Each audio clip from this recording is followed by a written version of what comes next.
నేనట్ట చేయలేదమ్మగారు. అసలు నాకే పాపమో తెలియదు. నోర్మోయ్,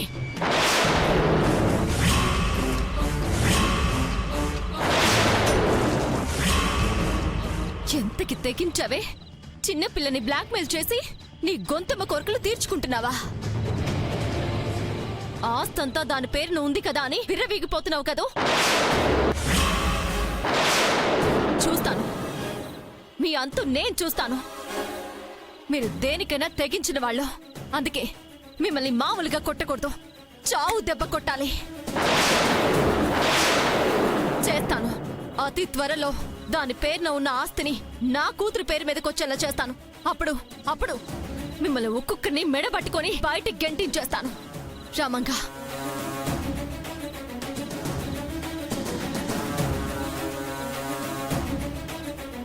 పదమ్మా. అమ్మ గౌరీ, అన్నం తినేటప్పుడు మధ్యలో లేచి వెళ్ళకూడదు. తినేసి వెళ్ళమ్మా. వద్దమ్మా, అన్నం తిందామని వచ్చినావు, దెబ్బలు తిన్నావు. సాలమ్మా, కడుపు నిండిపోయినది. పదమ్మా.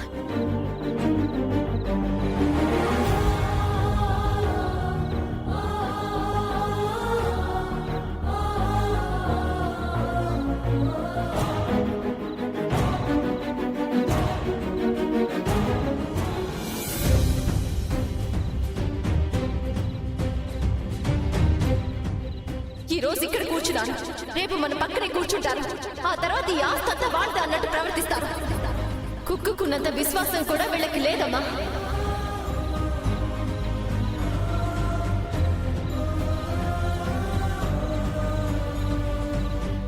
ఇప్పుడే మిమ్మల్ని బయటికి వెళ్ళేస్తాను.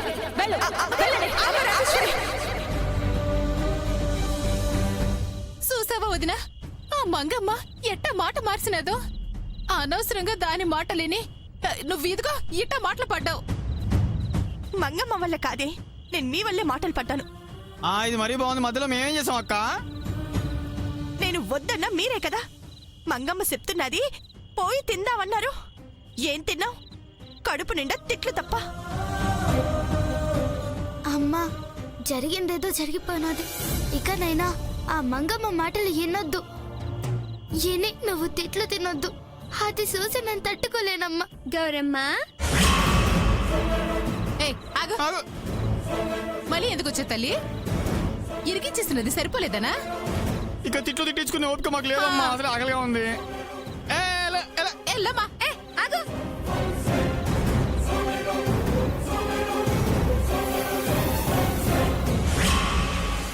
సారీ గౌరీ, నువ్వు అన్నం తినే ముందు నుండి నేర్చావు కదా. కానీ నేనేం చేస్తాను చెప్పు? మా మమ్మీ వస్తుందని నేను అస్సలు ఊహించలేదు. తనలా కోపంగా అరిచేసరికి నాకు భయం వేసింది గౌరీ. అందుకే నేనేం మాట్లాడలేదు. సారీ గౌరీ. నువ్వు సరిగ్గా తినలేదని ఇదిగో నీకోసం భోజనం తీసుకొచ్చాను. తిను గౌరీ, ప్లీజ్.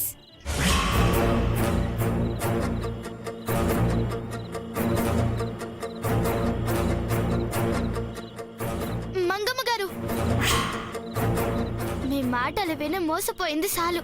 ఇక మా అమ్మని మీ మాటలతో మోసం చేయాలని చూడకండి. ఓ పూట తినకపోతే మాకేం కాదండి, వెళ్ళిపోండి. అట్ట అనకమ్మా. పాపం మంగమ్మ గారు నా కోసం అన్నం తీసుకొచ్చినారు. తినని అమ్మా, లేకపోతే బాధపడతారు. ఇప్పుడు నువ్వు తీసుకుంటే మళ్ళీ ఆ రాజేశ్వరమ్మతో ఏం చెప్పి తిట్టిస్తాదో ఏటో తెలీదు కదమ్మా మనకు. అట్లాంటి జరగక ముందే ఈ నుండి మంగమ్మని పంపించేయడం మంచిది.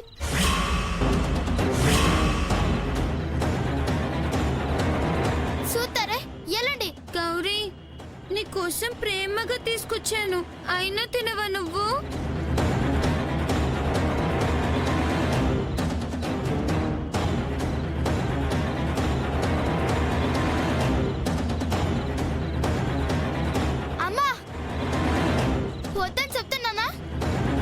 అది కాదమ్మా, రాజేశ్వరమ్మ గారు తిడితే పాపం మంగమ్మ మాత్రం ఏం చేస్తుంది చెప్పు.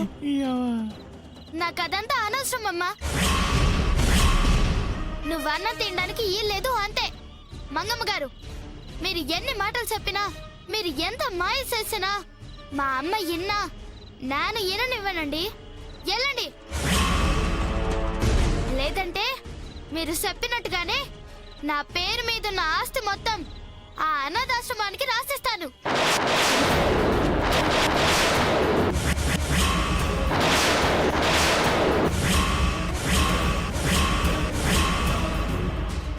అర్థమైందా?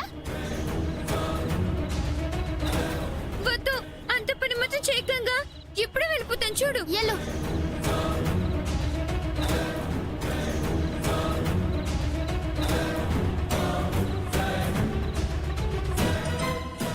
చూసావా వదిన, ఆస్తిని అనాథాశ్రమానికి రాస్తాననగానే మంగ చూసావు ఎట్టా పారిపోయినదో. అవునక్కో, దానికి ఆస్తి మీద ఉన్నంత ప్రేమ దాని అమ్మ మీద ప్రేమే లేదు. నోరు మీరే ఎదవా. మంగమ్మకి ప్రేమ లేకపోతే నాకు అన్నం తీసుకొత్తదా చెప్పు. పాపం బిడ్డ మీరన్న మాటలకి ఎంత నొచ్చుకున్నదో ఏటో. ఆ మంగమ్మ కావాలని నా మీదున్న కోపాన్ని మా అమ్మ మీద చూపిస్తా ఉంది. ఇంకోసారి మా అమ్మ జోలికి రాకుండా బుద్ధొచ్చేలా చెయ్యాలా చేత్తా.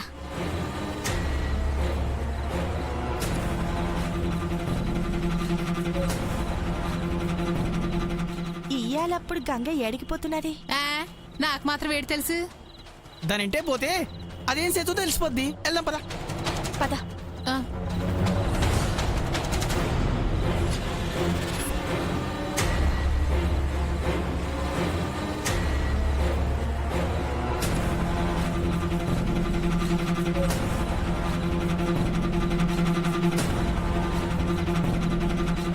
ఈడికెందుకొచ్చినా తప్ప. ఒకవేళ మన మంగమ్మకి బుద్ధి రావాలని పూజ చేయడానికి వచ్చింటుందక్క.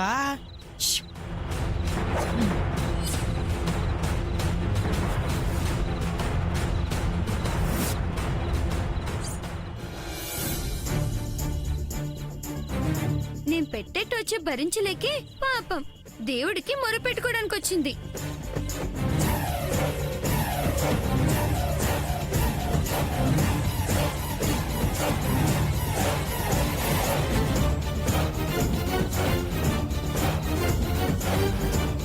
స్వామి, ఆ మంగ కావాలనే నా మీదున్న కోపంతో నన్నేం చేయలేక మా అమ్మని బాధ పెట్టాలని చూస్తా ఉంది.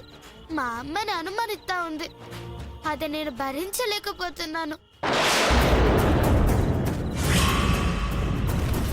పోనీలే పాపమని నేను ఆ మంగమ్మకి సహాయం చేయాలని చూస్తుంటే తనేమో నానంటేనే కోప్పడుతా ఉంది. అసలు నేనేం చేసినాను స్వామి? ఇప్పుడు ఆ ఆస్తి మొత్తం నా పేరు మీద ఉన్నది. నానేం చెప్తే మంగమ్మతో సహా అందరూ వినాల్సిందే. నాను సంతకం పెడితేనే ఆ మంగమ్మకి తిండి వస్తుంది, దర్జాగా బతకగలుగుతాది. లేదంటే తిండి లెక్క అడుక్కుంటాది. ఇవన్నీ తెలిసి మంగమ్మ నన్ను బాధ పెట్టినా అవమానించినా నానేదో సర్దుకుపోతుంటే ఇంకా ఏడు పెంచాలని చూస్తానే ఉంది స్వామి ఆ మంగమ్మ. అది నేను భరించలేకపోతున్నాను స్వామి. అందుకే మంగమ్మ మనసు మార్చుకొని నాతో మంచిగా ఉంటే సరాసరి, లేదంటే ఈ ఆస్తి మొత్తాన్ని ఆ అనాథ శరణాలయానికి రాసిస్తాను.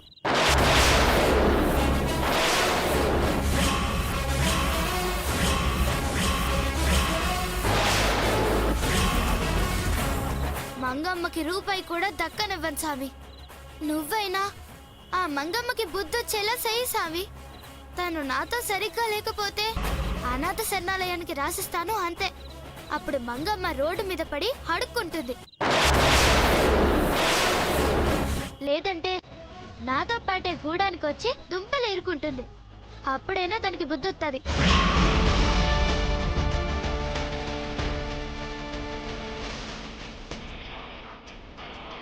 నీ మీద భారం ఎత్తున్నాను స్వామి.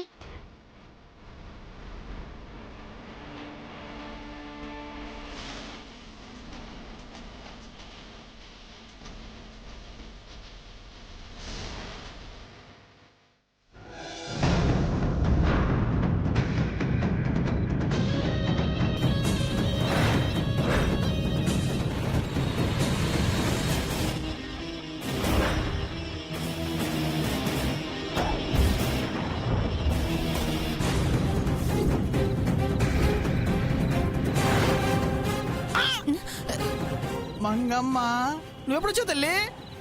ఇందాకే ఆస్తి మొత్తాన్ని ఆ గంగ అనాథాశ్రమానికి రాసిస్తా అంటున్నప్పుడు వచ్చాను. అయితే మొత్తం ఎన్నావన్నమాట. అవును, నిజంగానే గంగ ఆస్తి మొత్తం అనాథాశ్రమానికి రాసిస్తే ఏంటి నా పరిస్థితి? నువ్వేం బాధపడమాకమ్మా, అట్ట జరగకుండా నేను చూసుకుంటాను కదా. ఏంటి నువ్వు చూసుకునేది? ఆస్తి మొత్తం పోయి నేను అడుక్కు తిన్నాక? గంగ నా మీద కోపంతో అన్నంత పని చేస్తుంది. రేపు నిజంగానే తను ట్రస్ట్ వాళ్ళకి ఫోన్ చేసి ఆస్తి వద్దంటుంది. అప్పుడు ఆస్తి పోయి నేను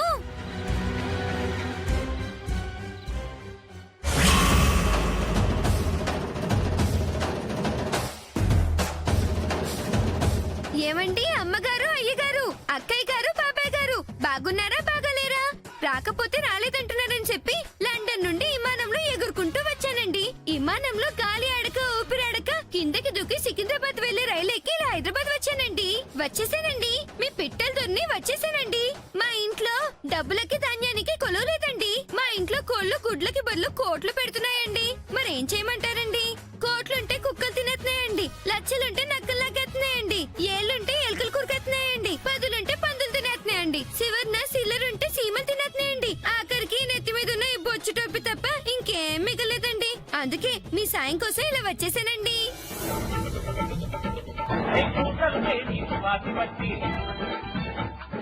మాటలతోనే కోటలు కట్టి ఒరే తూటలు లేని తుపాకి బట్టి మాటలతోనే కోటలు కట్టి పూట పూటకు సగడు గింజలకు ఎగడ తిరిగే పాటసారి మాటలకేమో కుబేర్ని కూటికి లేని కుచేలుని మాటలకేమో నవాబుని పూటకు లేని గరీబుని నేనే ఎంకట్రాముని నేనే పెట్టల దొరని నేనే ఎంకట్రాముని నేనే పెట్టల దొరని అవ్వ ఒక పైసయ్యి అయ్యా జరగాతం పోయి అవ్వ ఒక పైసయ్యి అయ్యా జరగాతం. ఎవర్రా నువ్వు? గేటు తీసిందని చెప్పి సరాసరి లోపలికొచ్చి అడుక్కుంటున్నా వెళ్ళవతలకే. అట్ట అనకండి అమ్మగారు.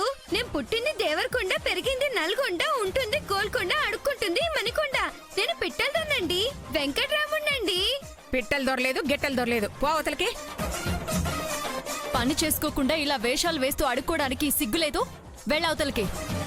అలాగే వెళ్తానమ్మా, కానీ మీరు దయతెలిచి ఈ 50-100 ఇస్తే మీ పేరు చెప్పి కాకా హోటల్లో కాఫీ తాగి అట్నుంచటే విమానంలో ఇంగ్లాండ్ వెళ్లి అక్కడ అన్ని పేపర్లలో మీ గొప్పతనాన్ని ₹10 ఇచ్చి అచ్చు వేస్తానండి. దయతలిచి 200 ఇచ్చారనుకోండి, దుబాయ్ లో నా పేరు మీదున్న దూరి ఫ్యాక్టరీని రీఫిల్ లేని పెన్నుతో మొత్తం మీ పేరును రాయించేస్తాను. ఏ ఆపు, ఇందాక నుంచి చూస్తున్నాను నీ ఇష్టం వచ్చినట్టు అరుస్తున్నా. ఈ నుంచి వెళ్ళిపోమని చెప్తే నీకు అర్థం కదా? అమ్మమ్మ, ఈ నుంచి బయటికి పంపించేసి. అలాగేనమ్మా. ఏయ్ చెప్తుంది నీ కాదు, వెళ్ళు. అట్ట అనకండమ్మమ్మా, కనీసం ఓ ₹20 ఇవ్వు. అమ్మమ్మా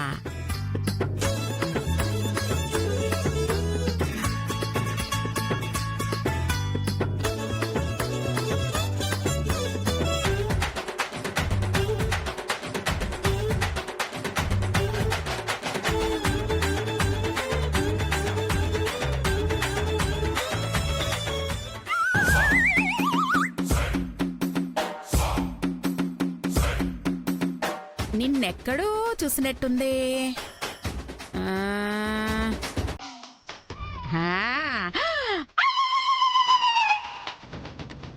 అరే మంగ, నువ్వా? అరే మన మంగ మంగ. అయ్యో అమ్మ మంగా, ఏంటిది? అయ్యో, చెప్పిన మాట వినుంటే నీకే పరిస్థితి వచ్చిండేది కాదు కదా. అనవసరంగా గంగతో గొడవ పడ్డాం. దాంతో గంగ ఆస్తి మొత్తం అనాథాశ్రమానికి రాసిచ్చేసింది. ఏదో ట్రస్ట్ వాళ్ళు దయతలిచి ఆస్తులు సగం ఇచ్చారు కాబట్టి మేము గంగతో ఇక్కడ ఉంటున్నాము. నువ్వు కూడా గంగతో గొడవ పడకపోతే ఎంచక్కా మాతోనే ఇక్కడే హాయిగా ఉండేదానివి. ఇప్పుడు చూడు, నువ్వేసిన వెధవ వేషాలకి ఇలా వేషాలేసుకుని ఇంటింటికి వెళ్ళి అడుక్కోవలసి వస్తుంది.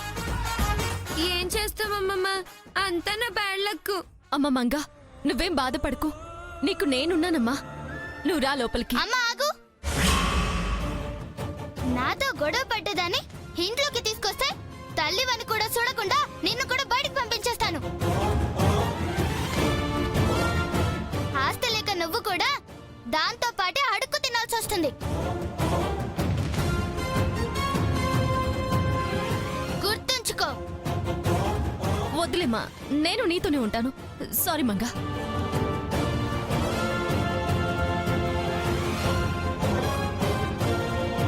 ఏయ్ మంగా, ఎన్నావుగా ఇంకా సుత్తావే? ఎల్లు. ప్లీజ్ గంగా, ఈ ఒక్కసారికి నన్ను క్షమించు. ఆస్తి లేకపోతే నేను ఉండలేను. ఈ పిట్టల దొర విషయం నాకు వద్దు. నేను ఇంట్లోకి వస్తాను. ప్లీజ్ గంగా. ఏయ్, ఒకసారి చెప్తే అర్థం కాదా? ఈ బుద్ధి గంగతో పెట్టుకోక ముందే ఉండాలి. ఇప్పుడేంటి చేయను లాభం? వెళ్ళు, వెళ్ళు అవతలకి. వెళ్ళు. ప్లీజ్ అమ్మమ్మ. అది మాటలతో వినేలా లేదు. కుక్కల్ని వదలాల్సిందే. ఏయ్, ఎవరక్కడ? దీని మీద మన కుక్కల్ని వదిలేయండి.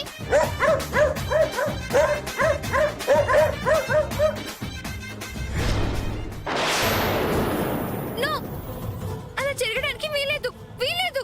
ఏమైంది? అమ్మ మంగా మంగా అమ్మా. ఏటైనా తల్లి? గంగా ఆస్తి మొత్తం అనాథాశ్రానికి రాసిస్తే నేను పిట్టల దొర వేషం వేసుకుని అడుక్కు తింటున్నట్టు, మా మమ్మీ హెల్ప్ చేస్తానన్నా ఆ గంగే వద్దని చెప్పినట్టు, నా మీదకు అది కుక్కని కూడా వదిలినట్టు కలొచ్చింది. అలా జరగకుండా ఉండాలంటే ఆ గంగ ఆస్తిని అనాథాశ్రమానికి రాయకూడదు. నువ్వు అనవసరంగా చిన్నదాన్ని పెద్దదానిలో ఊహించుకుంటున్నావు తల్లి. నేనున్నాను కదా, నీకట్ట ఏమీ జరగదమ్మా. అవునమ్మా, కన్న కూతురుని ఎవరైనా అడుక్కు తినాలని చూస్తారా చెప్పు? ఏయ్, ఏంటి పిచ్చి పిచ్చిగా వాగుతున్నా?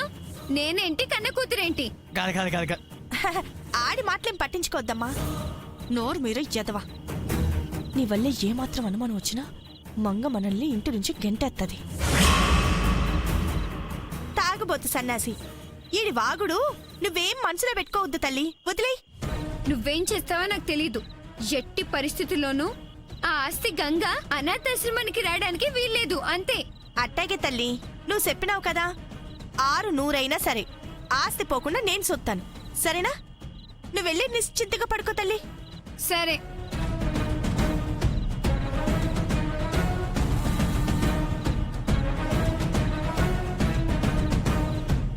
వదినా, ఆ ఆస్తి పోయినట్టు కలొత్తేనే తట్టుకోలేకపోయింది.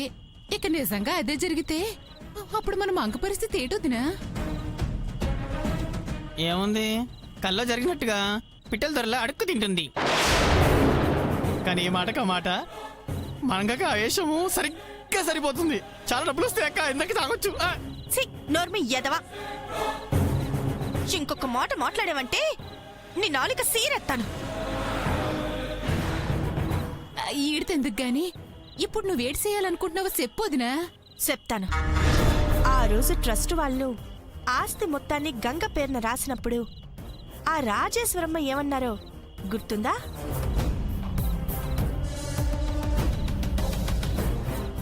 నేనెవరినైనా దత్తత తీసుకోవచ్చా? తీసుకోవచ్చు. బట్ గంగకి అంగవైకల్యం ఉన్నా, లేదా మానసికంగా తను సరిగ్గా లేకున్నా, ఇంకా తను శిక్షా నేరస్తురాలైనా, లేదా తను ఏ వ్యాధితో అయినా బాధపడుతున్నా, ఇలాంటి లక్షణాలు గంగకుంటే మీరు ఎవరినైనా దత్తత తీసుకోవచ్చు. లేదంటే ఆ దత్తత చెల్లదమ్మా. గుర్తొచ్చేదక్కు. అది గంగకేదైనా అయితే అప్పుడు రాజేశ్వరమ్మ ఏరే ఎవరినైనా దత్త తీసుకోవచ్చు అన్నారు. మరి గంగ బానే ఉంది కదొదినా, మరి ఎట్టా ఆస్తి పోకుండా కాపాడతావు?